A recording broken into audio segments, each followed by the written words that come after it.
အဲ့တော့ကျွန်တော်တို့ဒီနေ့မှာတော့သူ့ရဲ့အောင်မြင်မှုကိုဂုဏ်ပြုတဲ့အနေနဲ့သူ့ကိုဂုဏ်ပြုတဲ့ခေါင်းပေါင်း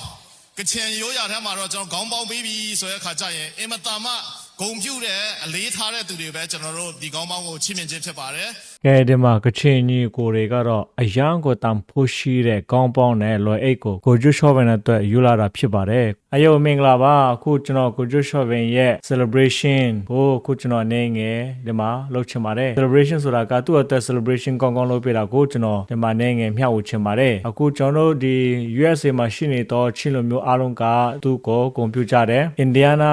ပြည်နယ်မှာပေါ့နော်သူ့အတွက်အကောင်းဆုံး celebration လုပ်ပေးကြတယ်ဂုဏ်ပြုပွဲလုပ်ကြတယ်လက်ဆောင်တွေပေးကြတယ်ဝမ်းတာလို့မစွန့်အောင်ကိုသူတို့ရဲ့စိတ်ထဲမှာပီတိဖြစ်နေကြလို့လက်ဆောင်လေးတွေပါလာတာကိုကျွန်တော်တို့တွေ့ရပါတယ်အခုကျွန်တော်တို့ဒီမှာကြည့်ကြရအောင်နော်ဟုတ်ပါပြီကဲ1 2 3 go အခုကျွန်တော်တို့ကချင်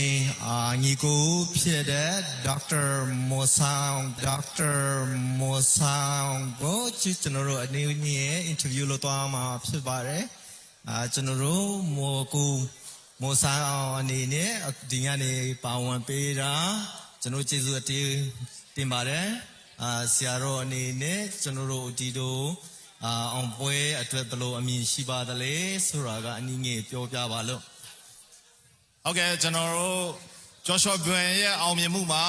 ကျွန်တော်တို့အားလုံးလည်းဘုရားသခင်ရဲ့ဂုဏ်ကျေးဇူးတော်ကိုသူတကွာချီးမွမ်းနေကြသလိုတစ်ဖက်မှာလည်းကျွန်တော်တို့ယင်တဲ့အသေးထဲကနေပြီးမှလည်းကချင်ကြီးကိုတွေကနေပြီးမှလည်းဂုဏ်ပြုပါတယ် Joshua Buen ရဲ့အောင်မြင်မှုဆိုတဲ့ဟာဟာကျွန်တော်ဘုရားပေးတဲ့အောင်မြင်မှုတစ်ခုဖြစ်ပါတယ်ကျွန်တော်တို့လူမျိုးတော်တွေကိုဘုရားချစ်ပြီးတော့ဘုရားအသုံးပြုနေတယ်ဆိုတော့တက်တေတာရကတဲ့တစ်ခုဖြစ်တဲ့အတွက်ကျွန်တော်တို့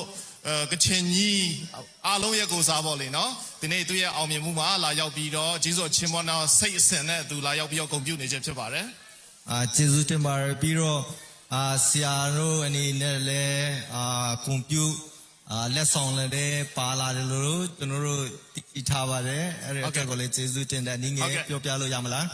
ပြောပြရပါတယ်ခင်ဗျကျွန်တော် Joshua Van ကျွန်တော်တို့ဒီ flyweight တန်းအနေနဲ့ပေါ့လေနော်တွားရောက်ပြီးတော့ရှင်ပြိုင်ထိုးတတ်မဲ့အချိန်ခါမှာကျွန်တော် Houston မှာပေါ့လေကျွန်တော်တို့ဒီသူ့ရဲ့ပွဲလေးကိုကျွန်တော်လုပ်တဲ့အချိန်ခါမှာ Houston မှာရှိတဲ့ကချင်အသင်းတော်ကဖတ်တင်ဦးဆရာနေပြီးတော့လဲကျွန်တော်ကချင်လွယ်အိတ်လေးကိုလွယ်ပေးပြီးတော့ဒီကပတ်ကိုယူဆောင်လာပါဆိုပြီးတော့ပြောလိုက်တဲ့အချက်တည်းမှာဒီနေ့ဒီကပတ်ကိုယူဆောင်လာနိုင်ပြီဖြစ်ပါတယ်အဲ့တော့ကျွန်တော်တို့ဒီနေ့မှာတော့သူ့ရဲ့အောင်မြင်မှုကိုဂုဏ်ပြုတဲ့အနေနဲ့သူ့ကိုဂုဏ်ပြုတဲ့ခေါင်းပေါင်း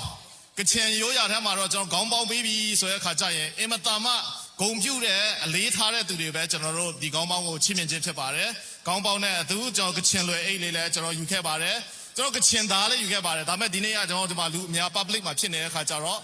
ကျွန်တော် weapon နေနဲ့တများမြန်မာဆိုလို့ခဏနေကြရင်ဆရာပီတာတို့ကိုပဲကျွန်တော်အပ်ခဲ့ပြီးတော့ Joshua ကိုလည်းဒီကချင်သားကိုလည်းကျွန်တော်ပေးပြီးတော့ဂုဏ်ပြုပါဖြစ်ပါတယ်။အဲ့တော့ကျွန်တော်တို့ဆက်ပြီးတော့လူမျိုးတော်ကိုကာကွယ်ပေးနိုင်တဲ့သူလည်းဖြစ်ပါစေ။အများသူငါရဲ့စံနမူနာယူထိုက်ပြီးတော့